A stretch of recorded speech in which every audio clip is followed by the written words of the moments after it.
হে তরুণ যুবকেরা, হযরত ঈসা রূহুল্লাহ আরেকটা আল্লাহ মুজিজা দিয়েছিলেন। নবী রাসূলদের জন্য আল্লাহ মুজিজা দিয়েছেন। মুজিজা মানে হলো অলৌকিক শক্তি, আর ওলিয়া উলিয়াদের জন্য হলো কারামাত। কারামাত মানে হলো অলৌকিক শক্তি।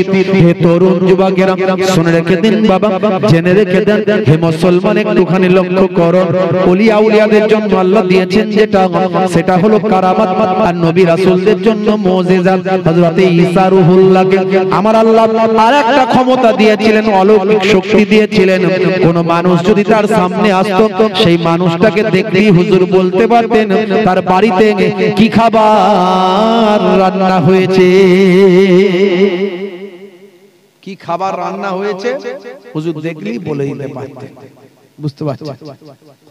আর 5 নাম্বার হলো, কোন মৃত কবরের ধারে, কোন মৃত কবরকে, কোন মৃত ব্যক্তিকে তিনি যদি বলতেন জিন্দা হোক আর খাড়া হো যা, বলার সঙ্গে সঙ্গে মুর্দা জিন্দা জীবিত হয়ে দাঁড়িয়ে যেত। এই 5টা ক্ষমতা ঈসা রূহুল্লাহকে আল্লাহ দিয়েছিলেন, ঈসা নবীকে। হে তরুণ যুবকেরা, হে আমার বন্ধুরা, হে আমার মুরব্বিয়ানেরা, শুনে রেখে দিন বাবা, জেনে রেখে দেন মুসলমান।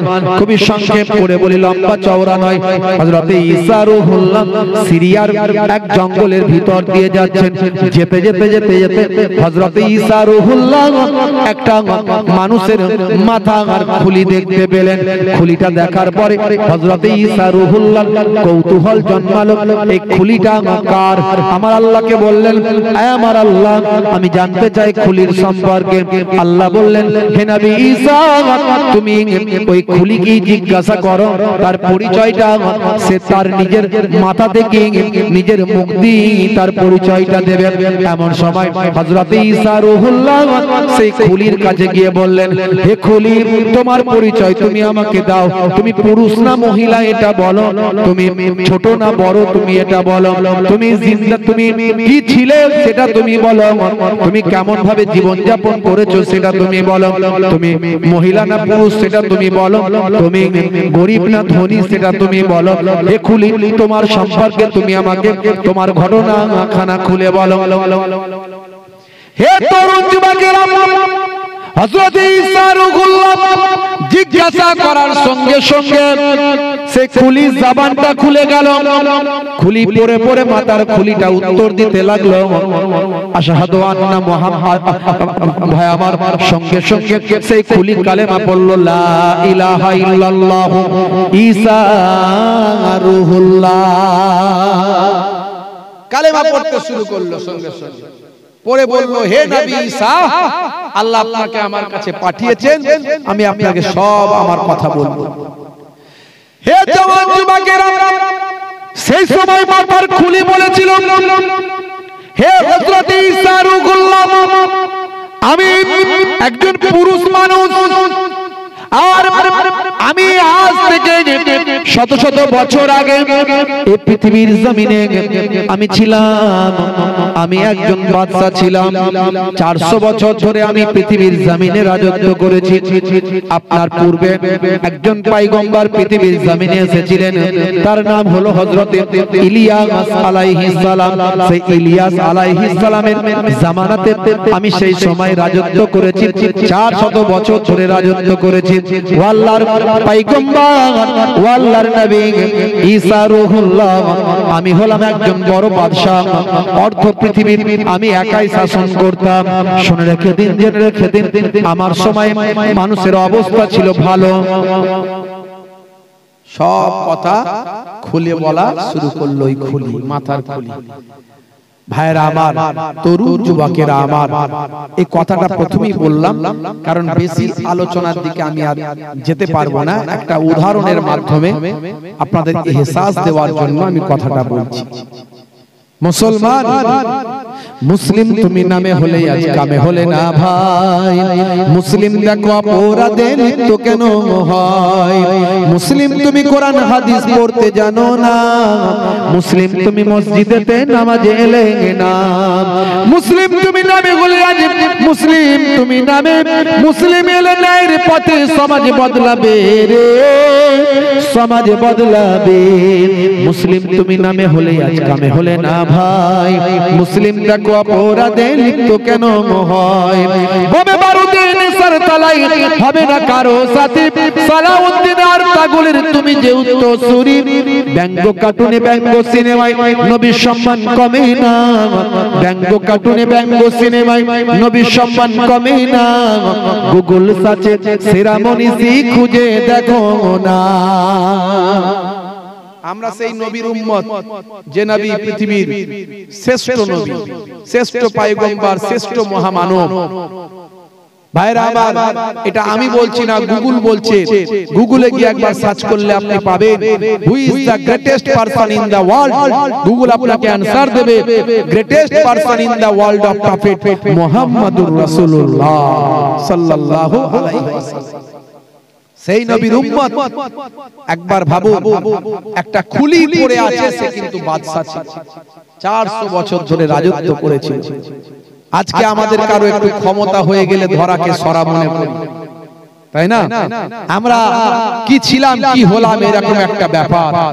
আমাদের মধ্যে হিংসা বিদ্বেষ, আমাদের মধ্যে চগলখড়ি, আমাদের মধ্যে গীবত শিকায়েত, কাউকে ছোট করব, অপদস্থ করব, কাউকে অসম্মান করব, ক্ষমতা হয়েছে ক্ষমতার অপব্যবহার করব। ভাই আমার, শরীরে শক্তি হয়েছে, সলেমান খানের মতো বডি দেখাচ্ছে, দেখেছিস? এক থাপ্পড়ে পাঁপড় ভাজা খাইয়ে দেবো। ওরে বাপ রে বাপ, 35 কেজি ওজন, মিছিলের আগে ত্রিং ত্রিং করে লাপাচ্ছে, বলছে দে ডান্ডা করে দেবো ঠান্ডা। বুঝতে পারছি? আমি বলি গায়ে গোশ নাই, গোবরে চর্বি, ঠেলে দিলে উল্টে পড়ে যাবে। নাম রেখেছে হিম্মত আলী, চোখে দেখতে পায় না, নাম রেখেছে নজর আলী, গায়ের পাশে দাঁড়ানো যায় না, এত দুর্গন্ধ, নাম রেখেছে আতর আলী। সে একটা গ্রামের দিকে একজন লোকের বাড়িতে এখন চোর পড়েছে, বুঝতে পারছেন, সব চুরি করে নিয়ে চলে গেছে।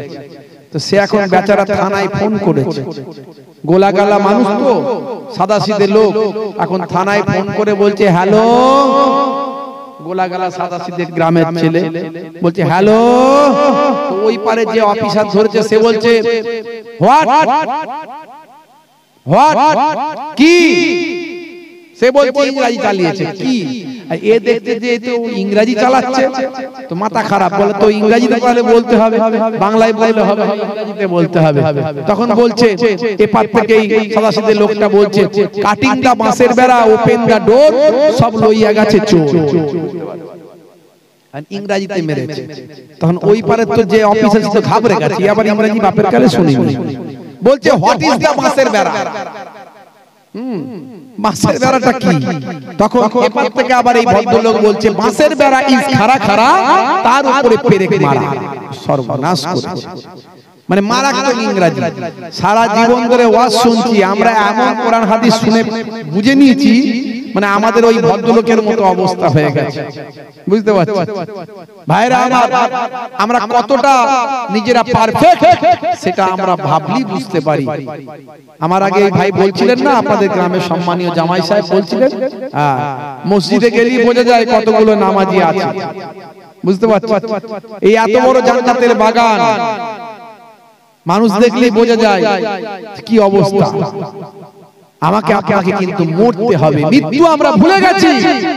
আমরা ক্ষমতার অপব্যবহার, শরীরের অপব্যবহার, শক্তির অপব্যবহার, পয়সার অপব্যবহার, যা যেটা আছে সেখানে আমরা সেটার অপব্যবহার করি। আমরা অহংকার তাকাব্বুরে মেতে উঠেছি। আল্লাহ রাব্বুল আলামিন বলছেন ইন্নাল্লাহা লা ইউহিব্বুল মুতাকাব্বিরিন, हमारा और अल्लाह बोलते तकब्बुर करने वालों को अल्लाह ने पसंद नहीं करता है। हमारा अल्लाह अहंकारी के पछुत करें ना, অথচ আমরা তাকাব্বুর অহংকার নিয়ে ব্যস্ত হয়ে যাই। হে তরুণ যুবকেরা, হে আমার বন্ধুরা, হে আমার মুরব্বিয়ানেরা, অল্পদিন আগে আপনারা দেখেছেন সিরিয়ার যে বাদশা ছিল ভাই আমার স্বায়ত্ত শাসন কায়েম করেছিল, নাম হলো বাশার বিন আসাদ। ভাই আমার বাশার বিন আসাদ, ভাই আমার আসাদ সরকার, ভাই আমার কি জানো আসাদ না বাশার নাকি একটা নাম, বাশার বিন আসাদ, খোঁজ খবর রাখেন। বাশার বিন আসাদ না, হ্যাঁ ওই বাশার বিন আসাদ 24 বছর ধরে সিরিয়ায় রাজত্ব কায়েম করেছিল। হে তরুণ যুবকেরা, ক্ষমতার মুখে এতটাই ক্ষমতার উচ্চ পর্যায়ে পৌঁছে গিয়েছিল ভাইরা আমার, তরুণ যুবকেরা ধরাকে সরা মনে করেছিল। ভাই আমার দোস্ত আমার, একদিন যে সবার পতন আছে এটা সে ভুলে গিয়েছিল, একদিন যে সবাইকে মরতে হবে এটা সে ভুলে গিয়েছিল, যার উদ্ভব আছে তার ধ্বংস আছে এটা সে ভুলে গিয়েছিল। যখন আল্লাহ তোমাকে শক্তি দেয়, সামর্থ্য দেয়, ক্ষমতা দেয়, তখন সে ক্ষমতা শক্তি সামর্থ্যের গুড ইউটিলাইজ করবে, ব্যাড ইউটিলাইজ করবে না। যখন আল্লাহ তোমাকে পয়সা দিয়েছে সেই পয়সাটাকে ভালো জায়গায় ব্যয় করো, ভালো পথে খরচ করবে, খারাপ পথে করবে না। যখন তোমার শরীর আল্লাহ দিয়েছে সেই শরীরটাকে ভালো কাজে ব্যবহার করো, খারাপ কাজে করো না। যখন তোমার আমার আল্লাহ তোমাকে শক্তি দিয়েছেন, তোমাকে ভাই আমার নেতৃত্ব দিয়েছেন, জনসমর্থন দিয়েছেন, সেই জনসমর্থনকে ভালো কাজে ব্যবহার করো। এর জন্য তাহলে কি হবে, দুনিয়াতেও তুমি শান্তি পাবে আর আখিরাতেও তুমি মুক্তি পাবে।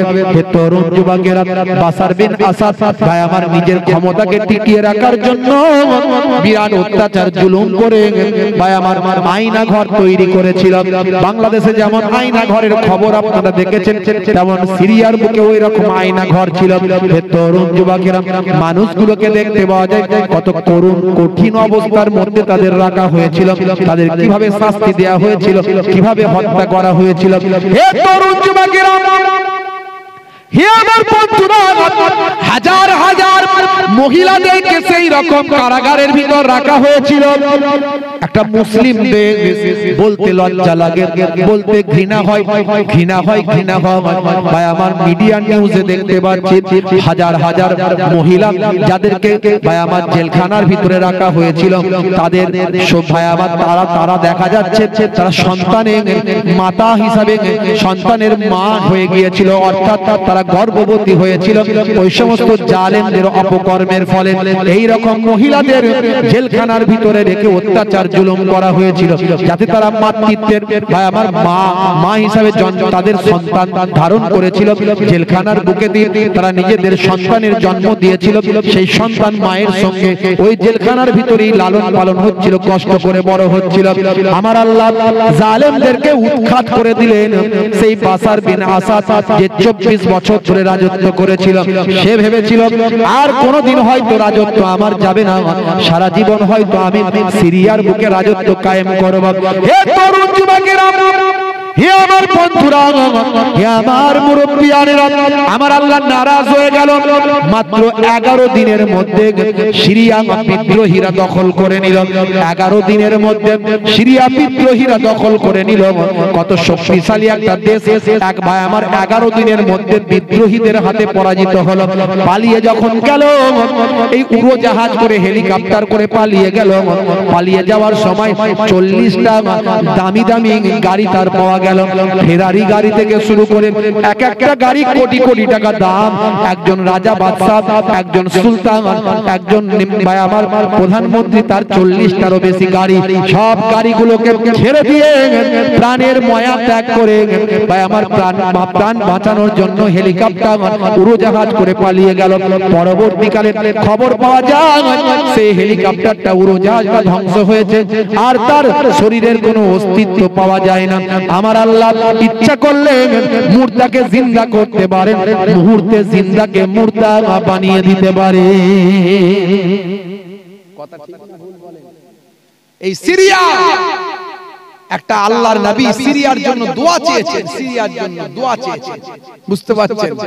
আমার নবী পাক দয়ার নবী এক সময় হযরতে আব্দুল্লাহ ইবনে ওমর থেকে বর্ণিত দয়ার নবী এই সিরিয়ার জন্য দোয়া চেয়েছেন, আল্লাহুম্মা বারিক লানা ফি শামিনা ওয়া ফি ইয়ামানিনা। আল্লাহর নবী দোয়া চেয়েছিলেন। শাম বলতে বর্তমানের পুরো সিরিয়াকে বোঝায়, সিরিয়া সহ ফিলিস্তিন থেকে শুরু করে আরো কয়েকটা দেশকে শাম বোঝায়। তৎকালীন যুগে শাম অনেক বড় ছিল, বর্তমানে সিরিয়াটা শামের অন্তর্ভুক্ত। এই সিরিয়ার জন্য আল্লাহর নবী দোয়া চেয়েছেন। শুধু তাই নয়, সিরিয়ার জন্য আল্লাহর নবী বলেছেন, কি বলেছেন? আল্লাহর নবী বলেছেন পবিত্র ভূমিতে খিলাফত কায়েম হবে। দেখবে কিয়ামতের আগে এই পবিত্র ভূমিতে খিলাফত কায়েম হবে। ভাই আমার, পবিত্র ভূমি বলতে আল্লাহর নবী এই শামকে বুঝিয়েছেন, অর্থাৎ সিরিয়াকে বুঝিয়েছেন।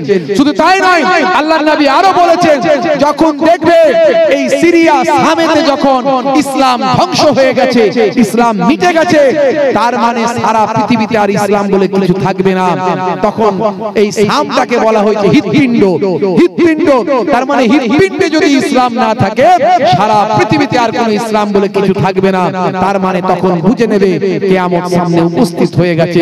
সেই পবিত্র ভূমি, যে ভূমির জন্য আল্লাহর নবী দোয়া চেয়েছিলেন, সেটা হলো শাম। সেই শামের দোয়া চাওয়ার পরে ভাই আমার, কেউ কেউ বলল, এ আল্লাহর নবী, ও আল্লাহর নবী, আপনি আমাদের অফি নাজদেনা, আপনি আমাদের নাজদের জন্য দোয়া চান। আল্লাহর নবী নাজদের জন্য দোয়া চাইলেন না। পরবর্তীকালে আল্লাহর নবী বললেন, এই নাজ থেকে শয়তানের সিং বের হবে, ওই নাজ থেকে একটা সিং বের হবে, চারিদিকে ফিতনা তৈরি করবে।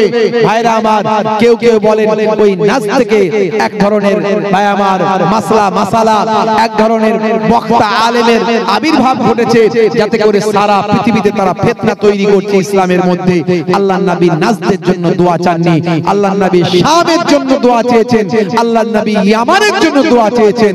ভাইরা আমার, তরুণ যুবকেরা আমার, সেই সিরিয়ার বাদশা আজকে ধ্বংসপ্রাপ্ত হয়েছে। আমার আল্লাহ কারো ক্ষমতা বেশি দিন টিকিয়ে রাখেন না। আজ যে ক্ষমতাবান, কাল সে ধ্বংস হবে। কিন্তু আমরা যদি আল্লাহর পথে চলি, রাসূলের পথে চলি, আমরা কোনোদিন ধ্বংস হব না। দুনিয়াতেও যতদিন থাকবো, আমাদের সম্মান আল্লাহ দেবেন, আমাদের ইজ্জত আল্লাহ দেবেন, আমাদের মর্যাদা আল্লাহ দেবেন। আর আখিরাতে যখন দুনিয়া ছেড়ে বিদায় নেব, ফেরেশতারা ওয়েলকাম, স্বাগতম জানাবে। জোরে বলুন সুবহানাল্লাহ। আজ থেকে প্রতিজ্ঞা করতে হবে, প্রতিজ্ঞা করতে হবে। হে তরুণ যুবকেরা, ওই মাতার খুলির নাম হলো জামজামা। সে বলল, হুজুর, হযরত ইলিয়াস আলাইহিস সালাম যখন নবী ছিলেন, তখন আমি বাদশা ছিলাম। 400 বছর ধরে আমি রাজত্ব করেছি। আমার নাম হলো জামজামা, আমার নাম হলো জামজামা। 400 বছর ধরে আমি রাজত্ব করেছি। আমি ছিলাম একজন বড় ভালো মানুষ। আমি দান ধ্যান করতাম। আমি প্রতিদিন 1000 স্বর্ণ মুদ্রা মানুষের মাঝখানে দান করতাম। প্রতিদিন হাজার হাজার মানুষকে আমি খাওয়াতাম। ভুকা ও অসহায় মানুষদের আমি প্রতিদিন খাওয়াতাম। আমি যারা পোশাকহীন মানুষদের আমি হাজার হাজার পোশাক আমি দান করতাম। আমি দুনিয়াতে খুব ভালো ভালো কাজ করতাম, মানুষের সেবা করতাম, মানুষের ধ্যান ধ্যান করতাম, মানুষের জন্য কাজ করতাম। আমি কাউকে কষ্ট দিয়ে কথা বলিনি। আমার লক্ষ লক্ষ প্রজাদের কোনোদিন আমি ধমক দিইনি, কোনোদিন আমি বকে তাদেরকে কথা বলিনি, কারো প্রাণে আমি দুঃখ দিইনি। এমন ভাবে জীবন যাপন করেছি। আমি একজন বীর যোদ্ধা ছিলাম হুজুর। ও হযরত ঈসা রূহুল্লাহ, শুনে রেখে দেন, আমি একজন সুদর্শন একজন যুবক ছিলাম। আমি একজন বীর যোদ্ধা ছিলাম। ঘোড়া আমি খুব সুন্দর চালাতে পারতাম। আমার সামনে বড় বড় যোদ্ধারা পরাজিত হতো, এমন একজন শক্তি সাহসীওয়ালা আমি মানুষ ছিলাম। আল্লাহর নবী, আল্লাহর রাসূল, এমন কোন ভালো কাজ ছিল না যে আমি করি নাই। অনেক ভালো ভালো আমি কাজ করেছি, অনেক নেক কাজ করেছি, অনেক মানুষের সেবা করেছি, অনেক দান ধ্যান আমার ছিল হুজুর। আমার দান ধ্যান দেখে হযরতে আপনারই পূর্বের নবী হযরতে ইলিয়াস আলাইহিস সালাম আমাকে সেই ইসলামের দাওয়াত দিতেন। আমাকে সেই ইসলামের দাওয়াত দিয়ে বলতেন, ও জামজামা, তুমি অনেক ভালো ভালো কাজ করো, তোমার এই ভালো ভালো কাজগুলো দেখে আমার ঈর্ষা হয়। তোমার মতো আমি তো দান ধ্যান করতে পারি না, তুমি যা দান ধ্যান করো, তোমার দান ধ্যান করা দেখে আমার ঈর্ষা হয়। তুমি এত ভালো ভালো কাজ করো, নেক কাজ করো, এত মানুষের আহার দাও, এত মানুষের পোশাক দাও, কাউকে বকাবকি করো না, কারো বিরুদ্ধে তুমি কটূক্তি করো না, কাউকে ধমকাও না, কাউকে চমকাও না, কাউকে মারো না, তোমার ভাষায় তোমার কথাতে মানুষ মুগ্ধ হয়।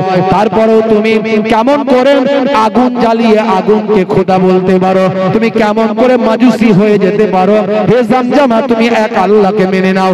আগুন হলো আল্লাহর সৃষ্টি, সেই সৃষ্টিকে না মেনে সৃষ্টি যিনি করেছেন মহান স্রষ্টা সেই আল্লাহকে তুমি মেনে নাও। হে তরুণ যুবকেরা, আমি জামজামা ওই নবীকে বড্ড ভালোবাসতাম, কিন্তু আমি আমার ধর্ম পরিবর্তন করিনি। আমি আগুনকে খোদা বলে মানতাম। আমি ইলিয়াস আলাইহিস সালামের সঙ্গে কোনো খারাপ ব্যবহার করিনি। আমি তাকে পুরস্কার দিতে চাইতাম, আমি তাকে মুদ্রা দিতে চাইতাম, স্বর্ণ মুদ্রা দিতে চাইতাম, উপঢৌকন দিতে চাইতাম, কিন্তু ইলিয়াস আলাইহিস সালাম বলতেন না না, তোমার স্বর্ণ মুদ্রা আমার কোনো কাজে লাগবে না, আমার পয়সা কড়ি লাগবে না, আমাকে আল্লাহ যতটুকু দিয়েছেন ততটুকুই আলহামদুলিল্লাহ, আমি তো তোমার কাছে অর্থ নিতে পয়সা নিতে আসি না। এইভাবে আমার জীবনটা চলতে লাগলো। আমি তাকে সুকৌশলে অ্যাভয়েড করতাম, সুকৌশলে তার কাছ থেকে দূরে থাকার চেষ্টা করতাম, কিন্তু তাকে আমি কষ্ট দিই না, তাকে আমি ভালোবাসতাম। সেই নবী আমাকে হেদায়েত করার চেষ্টা করেছিল, আমি কিন্তু হেদায়েত হয়নি, এক আল্লাহকে আমি মানিনি। এইভাবে আমার দিনগুলো কাটতে লাগলো। হে তরুণ যুবকেরা, 400 বছর আমি রাজত্ব করেছিলাম। আগেকার জামানায়, নবীদের জামানায় মানুষ অনেক দিন বাঁচত। ভাইরা আমার, কেউ কেউ 1000 বছর, 1500 বছর পর্যন্ত বেঁচে থাকতো। লূত নবীর জামানায়, হুদ নবীর জামানায় শত শত বছর, 1000 বছর, 800 বছর, 900 বছর বাঁচাটা তাদের কাছে কোনো ব্যাপার ছিল না। ভাইরা আমার, তেমন জামজামা 400 বছর বেঁচে ছিল, বহুদিন রাজত্ব করেছিল। তিনি বলেন, একদিন হঠাৎ করে আমার মাথাটা ঝিমঝিম করছে, আমি রৌদ্রের মধ্যে ছিলাম, হঠাৎ করে দেখতে পাই আমার সামনে একজন বিশাল মাপের একজন ব্যক্তি এসে হাজির হলো। তার মাথাটা যেন মনে হচ্ছিল আকাশে মিলিয়ে গেছে, আকাশের দিকে, আকাশের কাছাকাছি তার মাথাটা যেন পৌঁছে গেছে। আমি দেখে অবাক হয়েছিলাম, প্রচন্ড ভয় পেয়েছিলাম। এমন সময় আমি জিজ্ঞাসা করলাম, কে তুমি? হু আর ইউ? মান আনতা? তুমি কে? সেই সময় তিনি বললেন, আনা আজরাইল, আমি তো আজরাইল। হযরত ঈসা রূহুল্লাহ বললেন, হে জামজামা, তুমি আজরাইলকে কেমন দেখেছিলে? কি রকম দেখেছিলে? আমি দেখলাম বিশাল শক্তিশালী হিসাবে আজরাইলকে আমি দেখেছিলাম, তার 4টে মাথা আমি দেখেছিলাম। তাই নাকি? আচ্ছা, তার 4টে মাথা থাকার কারণ কি তুমি জিজ্ঞাসা করেছো? কেন সে 4টে মাথা নিয়ে তোমার সামনে হাজির হয়েছে? আরো বলে দিই, জিন এবং ফেরেশতারা যে কোনো সময় যে কোনো রূপ ধারণ করতে পারে, এটা মাথায় রাখবেন। জিন এবং ফেরেশতারা যে কোনো সময় যে কোনো রূপ ধারণ করতে পারে। আজরাইল ফেরেশতা 4টে মাথা নিয়ে জামজামা বাদশার সামনে হাজির হয়েছিল। কিতাব পড়লে পাবেন বাবা। আজরাইল ফেরেশতাকে সেই সময় হযরত ঈসা রূহুল্লাহ জিজ্ঞাসা করলেন, হে জামজামা, আজরাইল ফেরেশতা 4টে মাথা নিয়ে যে তোমার সামনে হাজির হয়েছিল, এই 4টে মাথা কেন তুমি কি জিজ্ঞাসা করেছিলেন? বলে, এরকম কঠিন পরিস্থিতির মধ্যে আমি জিজ্ঞাসা করেছিলাম আপনার 4টে মাথা থাকার কারণ কি? হে তরুণ যুবকেরা, 4টে মুখ থাকার কারণ কি? সেই সময় আজরাইল ফেরেশতা বলেছিলেন, আমার সামনের মুখটা হলো, আমি এই মুখটা ঈমানদারদের সামনে দেখাই, আর ডান দিকের মুখটা আসমানবাসীদের জন্য, বাম দিকের মুখটা কুফফারদের জন্য, আর পেছনের মুখটা হলো মুশরিকদের জন্য। তুমি হলো মুশরিক, তুমি হলে মুশরিক, তুমি আগুনকে খোদা বলে মানো, আল্লাহর সঙ্গে শিরক করেছো, এক আল্লাহকে মানো না, তাই তুমি আমার পেছন দিকের মাথা দেখছো, পেছন দিকের মুখটা দেখতে পাচ্ছ। ভাইরা আমার, এমন সময় জামজামা বলেছিল, আজরাইল ফেরেশতার সঙ্গে আরো কয়েকজন ফেরেশতা ছিল যাদের হাতে আগুনের তলোয়ার ছিল, তাদের সারা শরীর দিয়ে আগুন ঝরে পড়ছিল। এমন সময় আগুনের কুণ্ডু তাদের হাতে ছিল, আগুনের কামান, আগুনের গোলা তাদের হাতে ছিল। সেই সময় আজরাইল ফেরেশতা আমার শরীর থেকে রূহটা যখন বের করলো, আগুনের চাবুক যখন আমাকে মারা হলো, আমার সমস্ত শিরা উপশিরা ভাই আমার ভয়ে কুঁকড়ে গেল। সারা শরীরটা তখন জড়সড় হলো, সারা শরীর থেকে আমার ভিতর থেকে রূহটা বাঁচার জন্য চেষ্টা করতে লাগলো। আমার রূহটাকে আগুন দিয়ে টেনে আমার রূহটাকে আজরাইল ফেরেশতা বের করলো। তারপরে আমি মারা গেলাম। আমি মারা যাওয়ার পরে আমাকে কবরস্থ করা হলো। আমাকে কবরস্থ করার পরে কিছু সময়ের মধ্যেই আমার কাছে দুইজন ফেরেশতা হাজির হলো। মানুষ মারা গেলে কি হবে পুরো ঘটনাটা জামজামা খুলি, মাথার একটা খুলি, বুঝতে পারছেন? ঈসা নবীকে বলেছেন। সেই ঈসা নবীর বক্তব্যটা আমি আপনাদের মাঝখানে ছোট করে বলে দিচ্ছি, লম্বা চওড়া নয়। কুল্লু নাফসিন যায়কাতুল মউত, আমার মরণ আসিবে যখন কেউ তা জানে না, তোমার মরণ আসিবে কখন কেউ তা জানে না। তুমি মরে গেলে আমি মরে গেলে তোমরা আমায় ভুলে যেও না, আমি মরে গেলে তোমরা আমায় ভুলে যেও না। তোমার মরণ আসিবে কখন কেউ তা জানে না, তোমার মরণ আসিবে কখন কেউ তা জানে না। এই দুনিয়ায় চিরজীবন কেউ তো থাকবে না, অন্ধকার কবর যে তোমার আসল ঠিকানা। এই দুনিয়ায় চিরজীবন কেউ তো থাকবে না, অন্ধকার কবর যে তোমার আসল ঠিকানা। সেই কবরের পিতা মাতা কেউ তো আসবে না, সেই কবরের আত্মীয়জন কেউ তো আসবে না, সেই কবরের নবী ছাড়া কেউ তো আসবে না। আমার মরণ আসিবে কখন কেউ তা জানে না, তোমার মরণ আসিবে কখন কেউ তা জানে না। কথা ঠিক না ভুল বলেন? রাজা বাদশারা পর্যন্ত চলে গেছে, আমাকে আপনাকে মরতে হবে। মৃত্যুর জন্য তৈরি তো নাকি? তৈরি সব বলেন হ্যাঁ। কথা ঠিক না ভুল? হ্যাঁ বলেন, কেউ বলতে পারবে হ্যাঁ তৈরি? কত নামাজ পড়েছো? মৃত্যুর জন্য যে তৈরি। কবরে যাওয়ার পরে রেডি আছো? একমাত্র তোমার কবরের আলো হবে নামাজ, কোরআন, ইবাদত, রোজা। এগুলো তোমাকে কবরের আযাব থেকে, অন্ধকার থেকে, পোকামাকড় থেকে, সাপ বিচ্ছু থেকে, শরীর ফেটে যাওয়া, পচে যাওয়া, নষ্ট হওয়া থেকে বাঁচাবে একমাত্র আমলগুলো। কতটা করেছো বান্দা? কতটা রেডি হয়েছো? হে তরুণ যুবকেরা, হে আমার বন্ধুরা, জামজামা বলে হুজুর আমি কবরে যাওয়ার পরে আমাকে তিনটে প্রশ্ন করা হলো। আমাকে বলা হলো তোমার রবকে, মান রব্বুকা। আমি জানি না আমার রবকে, আমি বলতে পারলাম না। আমি তো আগুনকে আমার খোদা বলে মেনেছি। আমি চিন্তা করলাম এই বিশাল বিশাল দুইজন ফেরেশতা, তাদের দেখলে আমার ভয় লাগে। আমি বাদশা ছিলাম বটে, এত বড় যোদ্ধা ছিলাম, এত বড় শক্তিশালী মানুষ ছিলাম, কিন্তু এই কবরের ফেরেশতাদের দেখলে মনে হয় আজরাইলের থেকেও এরা ভয়ঙ্কর। এইরকম ভয়ঙ্কর মানুষ ফেরেশতাদের সামনে আমি কি কথা উত্তর দেব? আমি যদি বলি আমি আগুনকে খোদা বলে মেনেছি, তাহলে আরো শাস্তি হয়তো বেড়ে যেতে পারে। কিন্তু আমি কাকে খোদা বলে মেনেছি আমি তো জানি না। আমি আগুনকে আগুনের আরাধনা করতাম। এমন সময় হে তরুণ যুবকেরা, আমি বাঁচার জন্য বললাম তোমরা দুজন হলে আমার খোদা। এই কথা বলার সঙ্গে সঙ্গে তাদের হাতে ছিল আগুনের তলোয়ার, তাদের হাতে ছিল আগুনের কামান, আগুনের গোলা, আগুনের ওই ভাই আমার কামান, আগুনের গোলা তাদের হাতে ছিল। এমন মারল জমিনের সঙ্গে মিশে গেলাম, সারা শরীরটা টুকরো টুকরো হয়ে গেল, হাড় হাড্ডি গুলো কবরের ভিতর ভেঙে গুঁড়ো হয়ে গেল, কিন্তু আমার প্রাণটা বেরোলো না। আমি মারা গেলাম না হুজুর। সেখানে আর মৃত্যু হবে না, বুঝতে পারছেন? ধ্বংস হয়ে যাবে, মৃত্যু হবে না।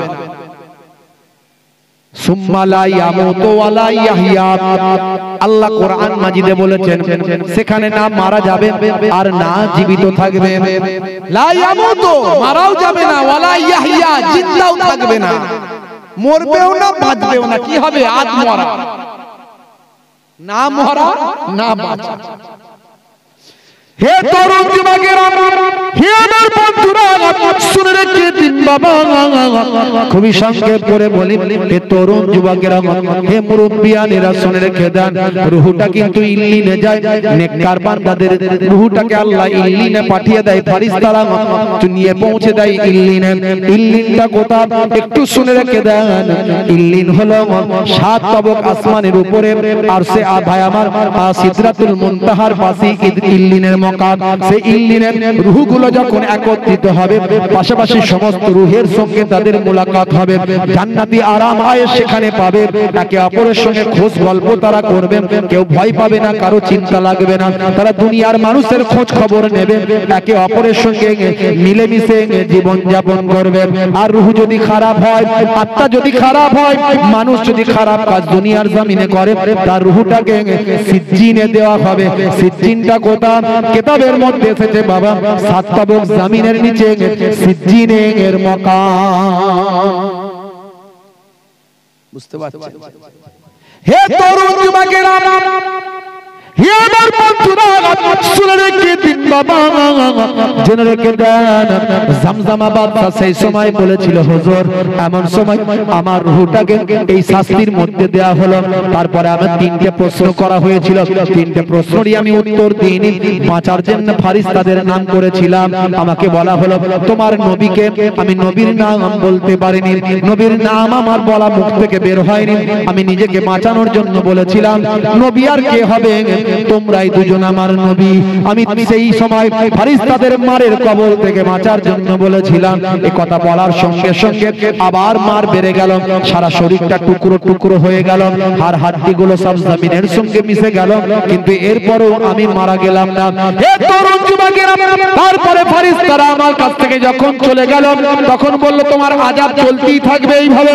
আমাকে নিয়ে চলে যাওয়া হলো আকাশের উপরে।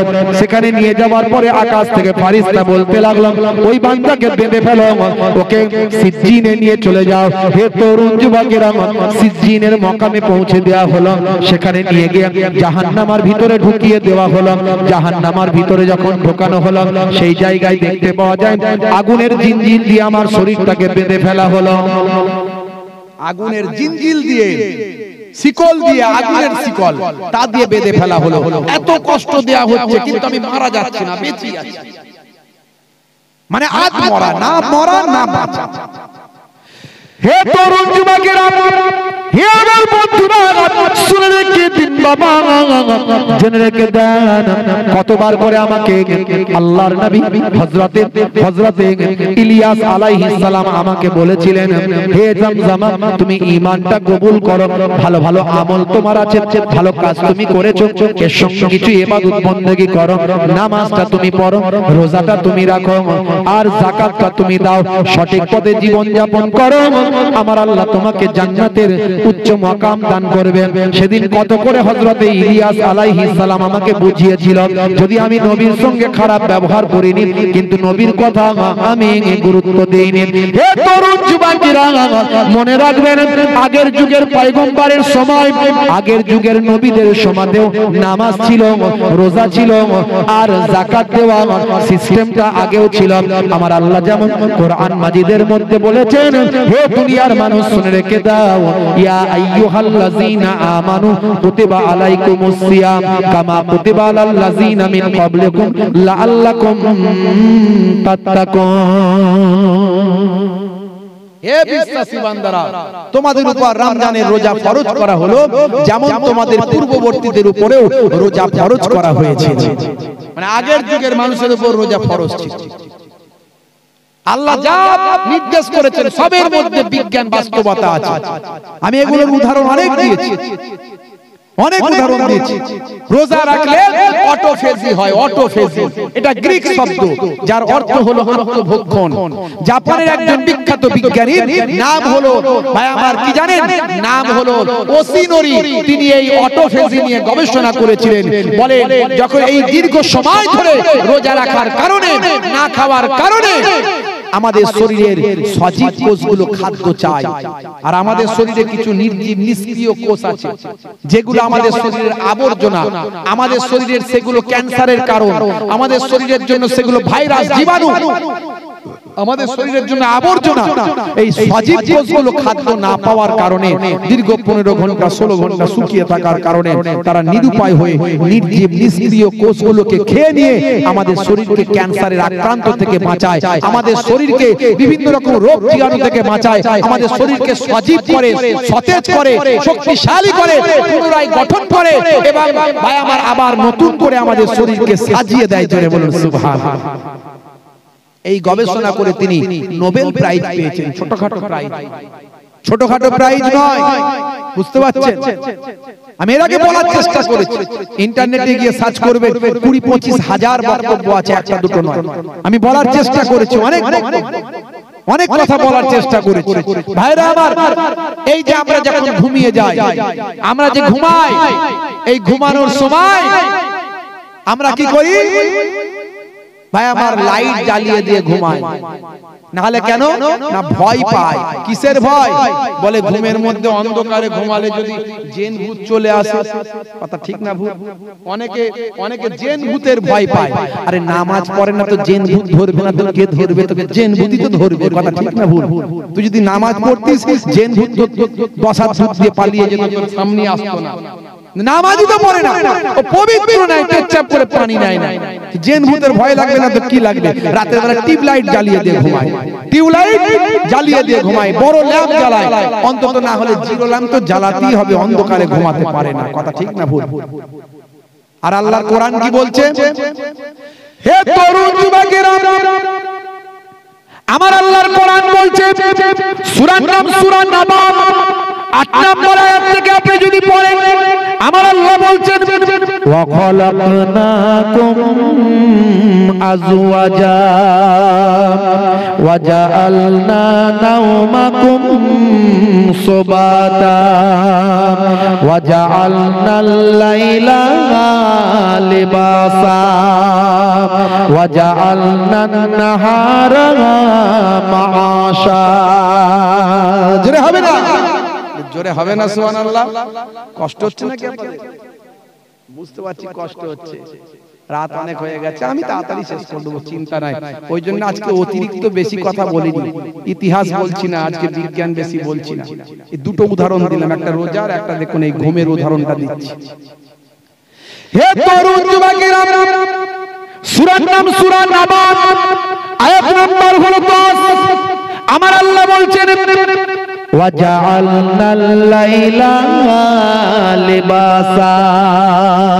আমি আল্লাহ তোমাদের জন্য রাতকে পোশাক বানিয়ে দিয়েছি। রাতটা হলো পোশাক, পোশাক শরীরের সঙ্গে লেগে থাকে। কথা ঠিক না ভুল? শরীরের সঙ্গে লেপটে আছে, পোশাক লেপটে নাই, যে পোশাক জামা লাগিয়ে রেখেছে। রাতটাকে আল্লাহ বলছে পোশাক, তার মানে রাতটাকে শরীরের সঙ্গে লাগিয়ে রাখা। তার মানে কি? অন্ধকারে রাতের বেলায় ঢুকে যাও, অন্ধকারের ভিতরে ঢুকে যাও, অন্ধকারটাকে গায়ের সঙ্গে লাপটে রাখো, চেপে রাখো, লাগিয়ে রাখো। কিন্তু আমরা অন্ধকারে না রেখে জিন ধরে নেবে, ভূত ধরে নেবে, লাইট জ্বালা। কথা ঠিক না ভুল? লাইট জ্বালিয়ে ঘুমাই। হে তরুণ যুবকেরা, আমার আপনার নবী আরো সুন্দর করে বলেছেন, ক্লিয়ার করে দিয়েছেন। বুখারী শরীফ 5624 নম্বর হাদিস। হে তরুণ যুবকেরা, মুসা ইবনে ইসমাঈল হাদাসানা হাম্মাম বিন আতা, হাম্মাম আন আতা আন জাবির আন্না রাসূলুল্লাহ সাল্লাল্লাহু আলাইহি ওয়াসাল্লাম ক্বালা আতফিউল মাসাবিহা ইযা রাকাতুম। আল্লাহর নবী বলেন, বুখারী শরীফের হাদিস 6524 নম্বর হাদিস। হে তরুণ যুবকেরা, আল্লাহর নবী বলেন, যখন তোমরা ঘুমাবে আলোটা নিভিয়ে দাও।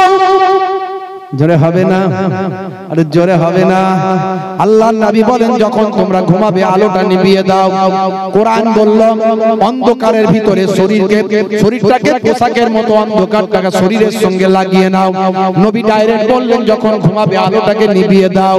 হে তরুণ যুবকেরা, স্বাস্থ্য বিশেষজ্ঞরা গবেষণা করছে, ইন্টারনেট খুললে আপনি পাবেন স্বাস্থ্য বিশেষজ্ঞরা বলছেন যখন মানুষ ঘুমিয়ে যায়, ঘুমিয়ে যাওয়ার পরে হে তরুণ যুবকেরা মাথা থেকে আমাদের হরমোন নিঃসৃত হয়। 5 ধরনের হরমোন মাথা থেকে নিঃসৃত হয়। তা যখন মানুষ ঘুমিয়ে যায়, ঘুমিয়ে যাওয়ার পরে অন্তত 2 ঘন্টা পরে যদি গভীর ঘুমে আচ্ছন্ন হয়, আলো যদি বন্ধ থাকে, লাইট যদি অফ থাকে, ঘরটা যদি অন্ধকারে আচ্ছন্ন হয়, তখন চোখ ইন্ডিকেট করে মাথাকে বলে হে ব্রেন অন্ধকার আছে, এবার তোমার হরমোনটা বের করে দাও। 2 ঘন্টা অন্তত পরে গভীর ঘুমে যখন মানুষটা আচ্ছন্ন থাকে, পেছন সাইড থেকে এক ধরনের হরমোন নিঃসৃত হয়। এই হরমোনটার নাম হলো মেলাটোনিন। এই মেলাটোনিন হরমোনটা বের হয়ে রক্তের সঙ্গে মিশে যায়। রক্তের সঙ্গে মিশে গিয়ে ক্যান্সারের আক্রমণ থেকে আপনার আমার শরীরকে এই হরমোনটা বাঁচিয়ে দেয়। জোরে হবে না, জোরে হবে না। তাহলে ক্যান্সারের আক্রমণ থেকে শরীরকে বাঁচাচ্ছে মেলাটোনিন হরমোন। এই হরমোনটা বের হওয়ার জন্য স্বাস্থ্য বিশেষজ্ঞরা বলছে অন্ধকারের মধ্যে থাকতে হবে।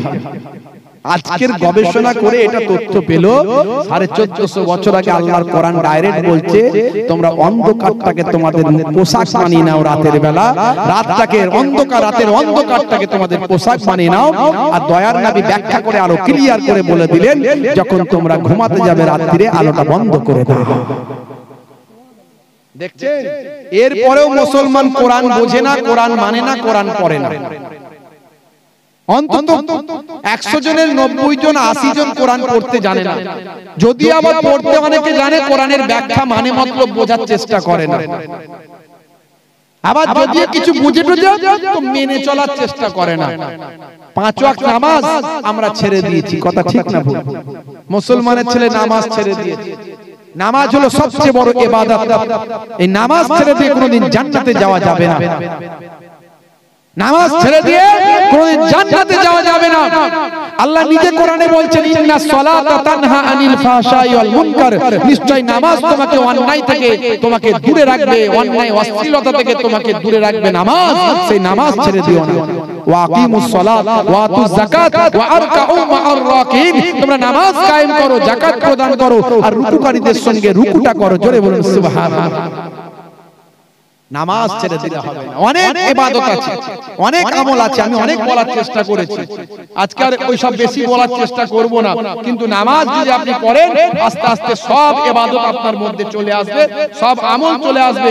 দুনিয়াতেও সাকসেস হবেন, আখিরাতেও সাকসেস হবেন।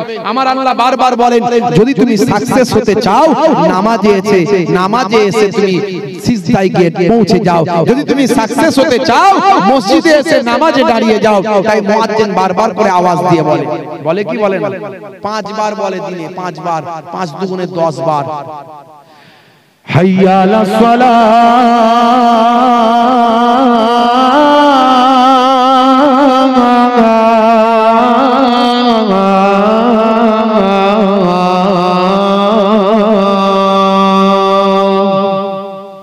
মানে এসো নামাজের দিকে, এসো এসো নামাজের দিকে এসো।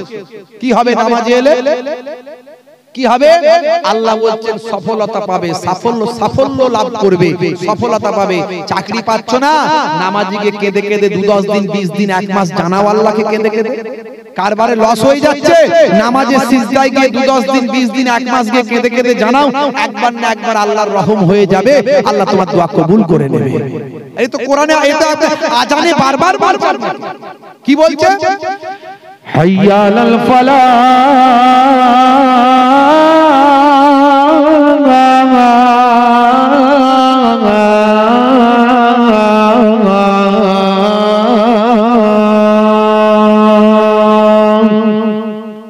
নামাজে এলে আমি আল্লাহ তোমাকে সফলতা দান করে দেব। জোরে হবে না? সফলতা যদি পেতে চাও, আল্লাহ বলছেন নামাজে এসে দাঁড়াও। তাই নামাজ ছেড়ে দিয়ে কোনোদিন সফলতা পাবে এই আশা করা যায় না। ওয়াক্ত যে হলো ওযু করো মসজিদে চলো খোদার হুকুম পালন করো নামাজটা পড়ো ওয়াক্ত যে হলো ওযু করো মসজিদে চলো বলুন ইনশাআল্লাহ বলুন ইনশাআল্লাহ दिन रात पांच वक्त नामाज पढ़ले पाबे भाई जन्नत फजरेर समय होले मस्जिदे जाओ तुमी चले থেকো না বিছানায় শুয়ে খোদা দেন রহমত ঢেলে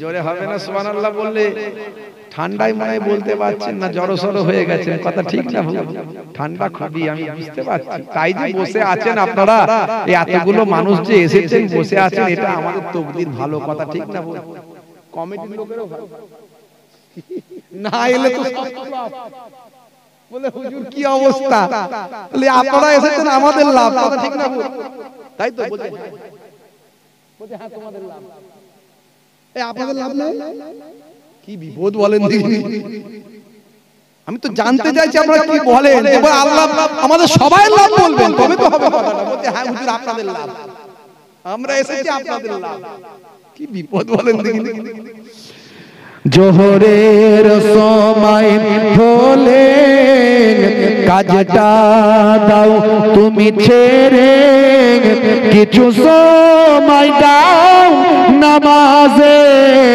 সফলতা আসবে চলে জোরে হবে না সুবহানাল্লাহ আর জোরে হবে না মাগরিবের ওয়াক্ত আসিলে মসজিদ যাও তুমি চলে কবরের আযাব থেকে মুক্তি প্রভু দেবে ওয়াক্ত যে হলো ওযু করো মসজিদে চলো খোদার হুকুম পালন করো নামাজটা পড়ো ওয়াক্ত যে হলো ওযু করো মসজিদে চলো দিন রাতে পাঁচ ওয়াক্ত নামাজ পড়লে পাবে ভাই জান্নাত ভাইরা আমার তরুণ যুবকেরা আমার মুরব্বিয়ানেরা আমার সেই মুসলমান আমরা আখির জামানার পয়গম্বরের উম্মত সেই নবীর জন্য আল্লাহ আমাদের শাফাত করবেন জোরে বলুন আমাদের নবী আমাদেরকে শাফাত করবেন সেই নবীর শাফাত পেতে চাইলে সুপারিশ পেতে চাইলে নবীর সুন্নতকে মানতে হবে নবীর সুন্নতগুলোকে ফলো করতে হবে ডান দিকে কাত হয়ে ঘুমানো সুন্নত বসে পানি পান করা সুন্নত প্রত্যেকটা ভালো কাজে বিসমিল্লাহ বলে শুরু করা সুন্নত ঘুমাতে যখন যাবেন ঘুমের দোয়া পড়বেন বিসমিল্লাহ বলে খাওয়া শুরু করবেন কাজ শুরু করবেন কাউকে দেখা হলে আসসালামু আলাইকুম দেবেন ছেলে মেয়েদের পড়াশোনা বা আমার দুনিয়াবি শিক্ষা অবশ্যই করাবেন তার সঙ্গে সঙ্গে কোরআনের ইলম নামাজ রোজা হজ যাকাত পাক পবিত্র হারাম হালালের শিক্ষাটা দেবেন ছোটদের স্নেহ করবেন বড়দের সম্মান করবেন পিতামাতার চেহারার দিকে নেক দৃষ্টিতে একবার তাকালে ভাই আমার কবুল করা নফল হজের সওয়াব আল্লাহ আপনার নামাজ আমলে দান করে দেবেন বুঝতে পারছেন মূল কথা হলো এই জলসা মাহফিল ওয়াজ নসিহত কোরআন মাজিদ হাদিস পাকের তাকরীর বয়ান এগুলো করার উদ্দেশ্য হলো মানুষকে ইসলামের দিকে আহ্বান করা উদউ ইলা সাবিলি রাব্বিকা বিল হিকমাতি ওয়াল মাউইজাতিল হাসানা তোমরা মানুষকে ইসলামের দিকে আহ্বান করো ডাকো সুন্দর উপদেশ সুন্দর কৌশল জোরে বলেন সুবহানাল্লাহ হে তরুণ যুবকেরা হে আমার বন্ধুরা, হে আমার মুরব্বিয়ানেরা, আমার আল্লাহ পৃথিবীর জমিনে আপনাকে আমাকে পাঠিয়েছেন ভালো কাজের আদেশ করার জন্য, খারাপ কাজের নিষেধ করার জন্য। তা'মুরুনা বিল মারুফ ওয়া তানহাউনা আনিল মুনকার, ভালো কাজের আদেশ, খারাপ কাজের নিষেধ।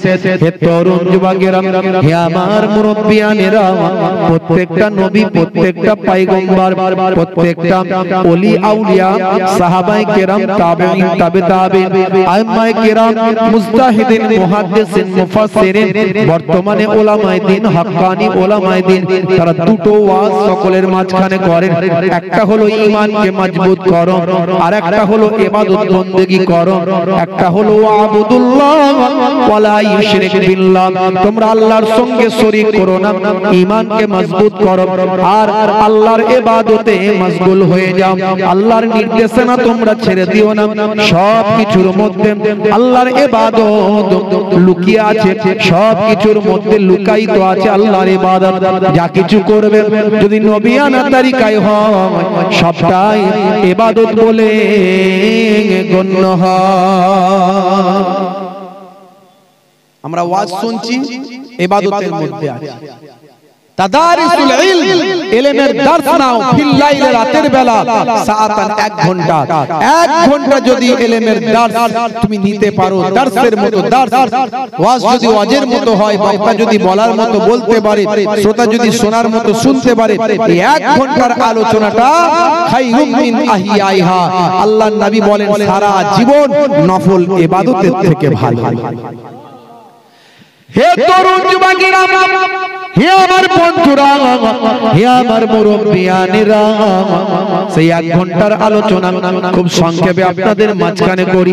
হে দুনিয়ার জমিনের মানুষ, মরতে আপনাকে আমাকে হবে, মৃত্যু ছাড়া কেউ রেহাই পায়নি আর পাবো না। মওতটা যখন আমাদের হবে, আল্লাহওয়ালা মানুষদের মতো মরণ, আল্লাহর নেক বান্দাদের মতো মরণ, ওলি আউলিয়াদের মতো মরণ। হে তরুণ যুবকেরা, হে আমার মুরব্বিয়ানেরা, মৃত্যুর পরে যেন আপনার কবরটা জান্নাতের টুকরা হয়ে যায়। মৃত্যুর পরে দয়ার নবী বলেন, কারো কবরটা হবে জান্নাতের টুকরা, কারো কবরটা হবে আগুনের কুণ্ড। হে তরুণ যুবকেরা, বান্দা যদি ইন্নাল্লাযীনা আমানু ওয়া আমিলুস সালিহাত কানাত লাহুম জান্নাতুল ফিরদাউসে নুজুলা, যারা ঈমানটা এনেছে, সেই মতো আমলটা করেছে, আমার আল্লাহ বলেন তাদের জন্য আমি আমার দয়ার জান্নাত, জান্নাতুল ফিরদাউস দান করে দিলাম। হে তরুণ যুবকেরা, মানুষ মারা যাওয়ার পর কোথায় যায় জানেন? মানুষ মারা যাওয়ার পর কোথায় যায়? তার আত্মাটা কোথায় যায়? তার জিসমের কি অবস্থা হয়? হে তরুণ যুবকেরা, অনেকে বলে কবরের ধারে গেলে তো, হুজুররা বলে কবরে নাকি আযাব হয়। আমরা কবরের ধারে যাই, আমরা কবরের ধারে গেলে কোনো আযাব তো দেখতে পাই না। অনেকে বলে মানুষ যখন স্বপ্ন দেখে, স্বপ্নের মধ্যে সে কোনো কষ্ট পেল, স্বপ্নের মধ্যে আনন্দ পেল, অন্য দ্বিতীয় ব্যক্তি কি কেউ বুঝতে পারে? কোন স্বপ্নের মধ্যে কেউ বিপদে পড়েছে, স্বপ্নের মধ্যে কেউ ডুবে যাচ্ছে, স্বপ্নের মধ্যে কারো গায়ে আগুন লেগেছে, স্বপ্নের মধ্যে কেউ কষ্ট পাচ্ছে, সেটা যে স্বপ্ন দেখে সেই বুঝতে পারে, দ্বিতীয় কেউ বুঝতে পারে না। তাই কবরে যে শাস্তিটা হবে, সেটা কবরবাসী ছাড়া পৃথিবীর কোনো মানুষ টের পাবে না। তবে চতুষ্পদ জন্তু ব্যতীত চতুষ্পদ জন্তু, জীবজন্তু যারা ওই কবরস্থানের পাশে আশেপাশে থাকে, তারা বুঝতে পারে কবরের শাস্তির কথা। হে তরুণ যুবকেরা, হযরত ঈসা রূহুল্লাহ একসময় সিরিয়ার জমিন দিয়ে যাচ্ছেন।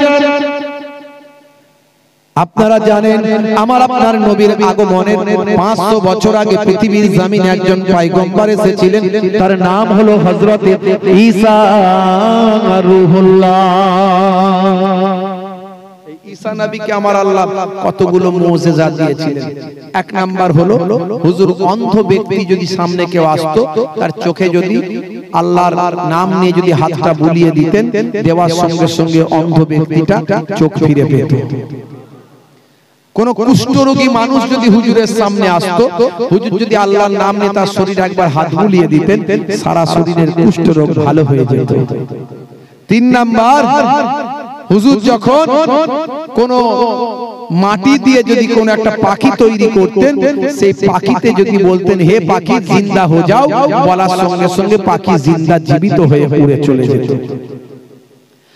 হে তরুণ যুবকেরা, হযরত ঈসা রূহুল্লাহ আমার আল্লাহ 4 নাম্বার আর একটা মুজিজা দিয়েছিলেন। মুজিজা মানে হলো অলৌকিক ক্ষমতা। আমার আল্লাহ অলৌকিক ক্ষমতা দিয়েছিলেন। আপনাকে ভাবতে হবে, অনেক মানুষ অলৌকিক ক্ষমতা দেখায়, জাদু মন্ত্রের বলেতে অনেকে অলৌকিক ক্ষমতা দেখায়। তার প্রলোভনে যদি আপনি পড়ে যান, আপনার ঈমানটা ধ্বংস হয়ে যাবে। যার মধ্যে অলৌকিক ক্ষমতা যদি থাকে, তার মধ্যে যদি ঈমান থাকে, তাহলেই বুঝতে হবে ঠিক আছে, তবে আল্লাহর ওলি হলি যে অলৌকিক ক্ষমতা দেখাতে হবে এমন কিছু ব্যাপার নয়। ওলি আল্লাহ কাকে চিনবেন, ওলি আল্লাহ কাকে বলে আপনি বুঝবেন, যার মাথা থেকে পা পর্যন্ত কোরআন হাদিসের বিরুদ্ধে যাবে না, সুন্নতে নববী পাওয়া যাবে, যার মাথা থেকে পা পর্যন্ত ঈমান আর আমলে ভরপুর থাকবে, সেই হলো ওলি আল্লাহ। তাতে তার অলৌকিক ক্ষমতার বহিঃপ্রকাশ ঘটুক বা নাই ঘটুক, তবে ঘটলে আরো ভালো, ঠিক আছে, অসুবিধা নাই। কিন্তু যার মধ্যে ঈমান নাই, নামাজ পড়ে না, দিন নাই, মুশরিক ব্যক্তি বাবা যদি অলৌকিক ক্ষমতা দেখায়, আপনাকে বুঝতে হবে এটা কোন জাদু মন্ত্রের বলে পদাউলাতে করতে, জাদু মন্ত্রের ক্ষমতার বলে করছে, ওই ব্যক্তির হাতে আপনার ঈমানটা যেন না চলে যায়। হে তরুণ যুবকেরা, হে আমার বন্ধুরা, হে আমার মুরব্বিয়ানেরা, শুনে রেখে দিন বাবা, জেনে রেখে দেন। হযরতে ঈসা রূহুল্লাহ বলতে লাগলেন, তারপরে কি হলো? জমজমা বলে ও আল্লাহর নবী, ও আল্লাহর পয়গম্বর, ও আল্লাহর হাবিব, আমি জাহান্নামের শাস্তি পেতে লাগলাম। আমাকে কত না শাস্তি দেয়া হলো, আমাকে আগুনের শিকল দিয়ে বেঁধে একটা গর্তের মধ্যে নিক্ষেপ করা হলো। সেই গর্ত যেটা ছিল আগুনের কুণ্ড, আগুনের গর্ত, সেখানে আগুনের কুণ্ডতে আমাকে পোড়ানো হলো। আমার সারা শরীরটা কয়লার মতো হয়ে গেল। এইভাবে আমার শাস্তি চলতে লাগলো দীর্ঘদিন ধরে। এইভাবে আমি শাস্তির মধ্যে নিমজ্জিত থাকতে লাগলাম, কিন্তু আমার সেখানে মৃত্যু হলো না, আমার প্রাণটা বেরিয়ে গেল না। আমার সারা শরীরটা কয়লা হয়ে গেল। পানির জন্য পিপাসায় অস্থির হয়ে গেলাম। আমাকে পানির জন্য কত কাতরাতে লাগলাম, পানি দাও, পানি দাও, পানি আমাকে দেওয়া হলো না। তার বিনিময়ে একটা গাছের পাতা খাওয়ার জন্য বলা হলো। আমি নিরুপায় হয়ে সেই পাতাটা খেতে চেষ্টা করলাম। এমন সময় সেই পাতাটা যখন আমি চেবাতে লাগলাম, আমার গলাতে আটকে গেল। আমার গলা থেকে ওই পাতার নামে না, পাতাটা কাঁটা কাঁটা পাতা, কাঁটাযুক্ত পাতা আমার গলাতে ভুগতে লাগলো। যখন আমি গলা থেকে কাঁটাটাকে পাতাটাকে বের করার চেষ্টা করলাম, সারা পেট থেকে আমার এমন সময় রক্ত মুখ থেকে বেরিয়ে এলো। হে তরুণ যুবকেরা, আমি এমন সময় জাহান্নামের ওই শাস্তির মধ্যে পানির জন্য অস্থির হলাম। আমাকে ফুটন্ত এমন পানি দেয়া হলো, আমি পান করার সঙ্গে সঙ্গে পেটের নাড়ি ভুঁড়িগুলো পায়খানার রাস্তা দিয়ে পায়ুদার দিয়ে সব গলে গলে বের হতে লাগলো। এরপরে আমার মৃত্যু হলো না। এইভাবে আমার কবর, আমার এইভাবে জাহান্নামের মধ্যে আযাবটা চলতে লাগলো। আজ আমি মাথার খুলি হয়ে আপনার সামনে পড়ে আছি। এমন সময় আপনার কাছে আমার একটা দরখাস্ত আছে। আমার রুহের বড্ড কষ্ট হচ্ছে হুজুর, আমার দেহটা মাথার খুলিটা উপরে উঠে চলে এসেছে, আজকে আপনার সামনে পড়ে আছি, কিন্তু আমার রুহটা বড্ড কষ্ট পাচ্ছে। আপনার কাছে আমার একটা দরখাস্ত আছে। কি দরখাস্ত চাও? কি চাও তুমি জমজমা বাদশা? তুমি কি চাও? তুমি তো অনেক ভালো ভালো কাজ করেছিলে, ঈমানটা তুমি আননি। হুজুর, আমি বড় আফসোস করছি, কেন আমি ঈমানটা আনিনি, কেন আমি আল্লাহকে মানিনি, কেন আমি ওই নবীর সুন্নতগুলোকে মানিনি, রাসূলের নবীর আদর্শগুলোকে আমি কেন মেনে চলিনি, তার জন্য আমার বড় কষ্ট হচ্ছে। আমাকে হযরত ইলিয়াস আলাইহিস সালাম আপনার ভাই কত বোঝানোর চেষ্টা করেছে, আমি বুঝিনি। তারপর আমি নামাজ পড়িনি, আমি রোজা রাখিনি, আমি হেসে উড়িয়ে দিয়েছিলাম, আর আমি আগুনের কাছে আগুনকে খোদা বলে মেনেছিলাম। আমি মাজুসি ছিলাম, আমি আগুনকে সিজদা করেছিলাম। হে তরুণ যুবকেরা, এমন সময় জামজামা বাদশা ঈসা রূহুল্লাহকে বললেন, ও আল্লাহর পয়গম্বর, ও আল্লাহর নবী, এখন আমি বুঝতে পেরেছি যদি আমি আল্লাহকে এক বলে মানতাম, আমার আমল ভালো ভালো কাজ আমার অনেক ছিল, যদি ঈমানটা থাকতো তাহলে আল্লাহ আমাকে অনেক বেনিফিট দিতেন, ফায়দা দিতেন, কিন্তু আমি সেটা পাই না। তার কারণ হলো আমার ঈমান ছিল না। ও আল্লাহর পয়গম্বর, এখন আমি আপনার উপর ঈমান আনতে চাইছি। আপনাকে আমি সাক্ষী দিয়েছি নবী বলে, লা ইলাহা ইল্লাল্লাহ, লা ইলাহা ইল্লাল্লাহ, আমি আল্লাহ ছাড়া কোনো মাবুদ নাই। আমি বলছি ঈসা রূহুল্লাহ, ঈসা নবী আল্লাহর পয়গম্বর, এটা আমি আজকে স্বীকার করছি। হে তরুণ যুবকেরা, হে আমার বন্ধুরা, শুনে রেখে দিন বাবা, জেনে রেখে দেন।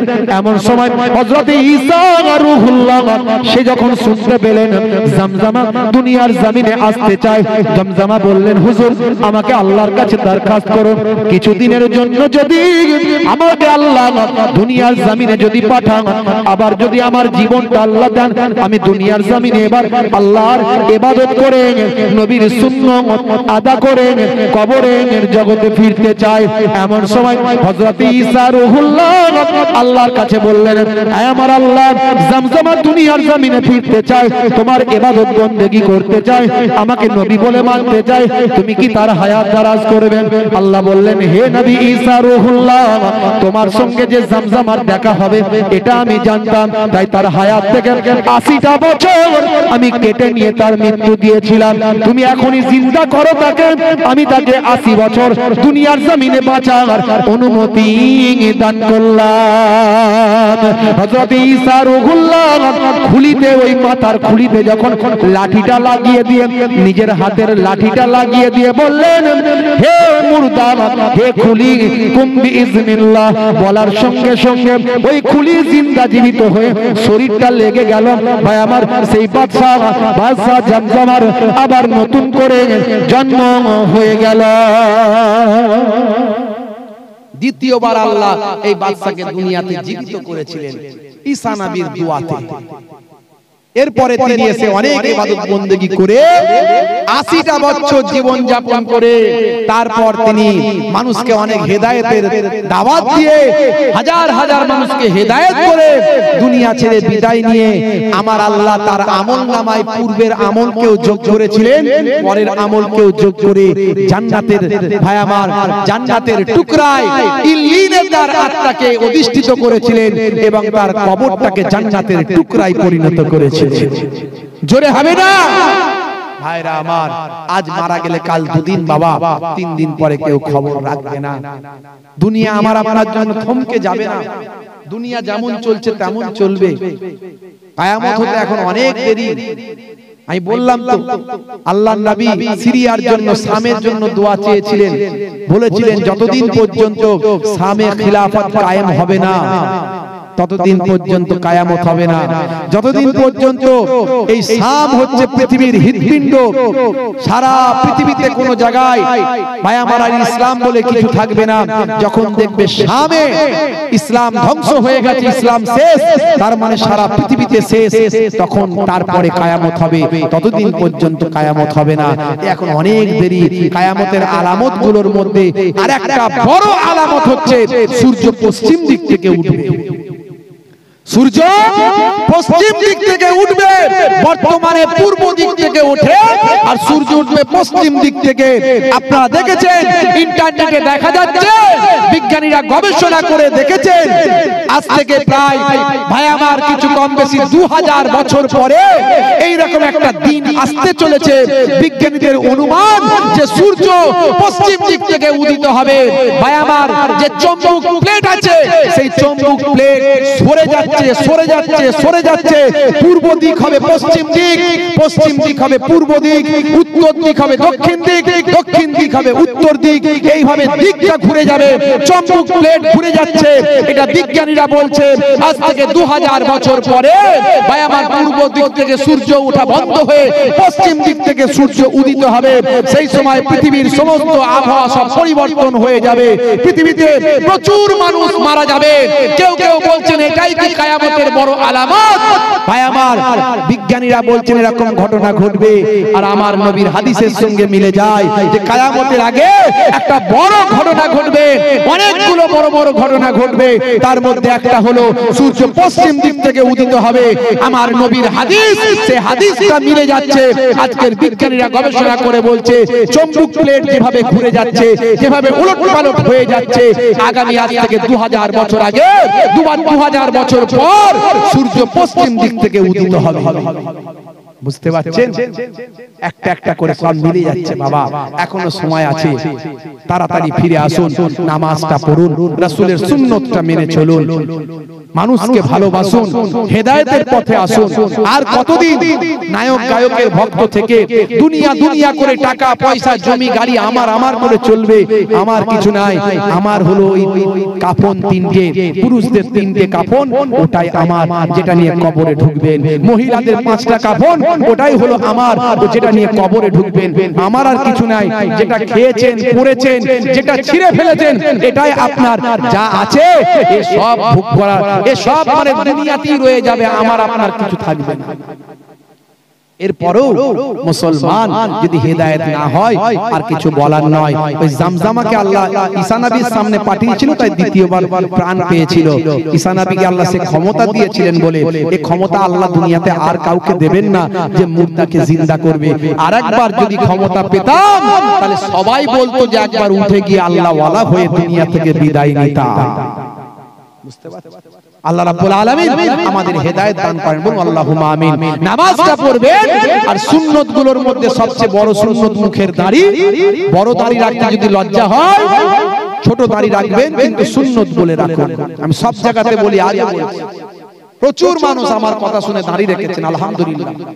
আমাকে অনেকেই ফোন করে, হুজুর আপনার কথা শুনে, বক্তব্য শুনে আমি নেশা ছেড়ে দিয়েছি, আপনার কথা শুনে নামাজি হয়েছে। বাবাজি আমার, এখন নেতা মন্ত্রী গায়ক নায়ক খেলোয়াড় প্লেয়ার তারা সব মুখে দাড়ি রেখেছে, ফ্যাশন দাড়ি। আপনি দাড়িটা ছোট হোক কিন্তু ফ্যাশন দাড়ি নয়, সুন্নত দাড়ি রাখুন। আজ মারা গেলে কাল 2 দিন হয়ে যাবে, কবরে দেওয়ার পর মুনকার নাকির ফেরেশতা বলবে মান রব্বুকা, দেখতে পাবে নবীর সুন্নত হিসাবে দাড়িটা রাখা, হতে পারে ওই দাড়িটাই হবে নাজাতের জারিয়া। বাপেরা আমার, বিদায় নিচ্ছি, দোয়া রাখবেন আল্লাহ রাব্বুল আলামিন যেন আমাদের সিরাতুল মুস্তাকিম পথের পথিক বানিয়ে দেন, বলুন আল্লাহুম্মা আমিন। আগামী বছর এই জান্নাতের বাগানের জন্য একটুখানি সহযোগিতা আপনারা যেমন করেন একটু করবেন বাপ। একটুখানি ভাইরা মাটি জায়গা, মসজিদের জায়গা বাবা সাদকায়ে জারিয়া হবে গো। মসজিদের জায়গায় যদি জায়গা কেনার জন্য সহযোগিতা করেন, আমি আপনি মারা যাব কিন্তু মসজিদের জায়গাটা থাকবে, নামাজিরা নামাজ পড়বে, আপনার আফটার জেনারেশন যারা নামাজ পড়বে, আপনি কবরে পড়ে পড়ে সওয়াব পাবেন।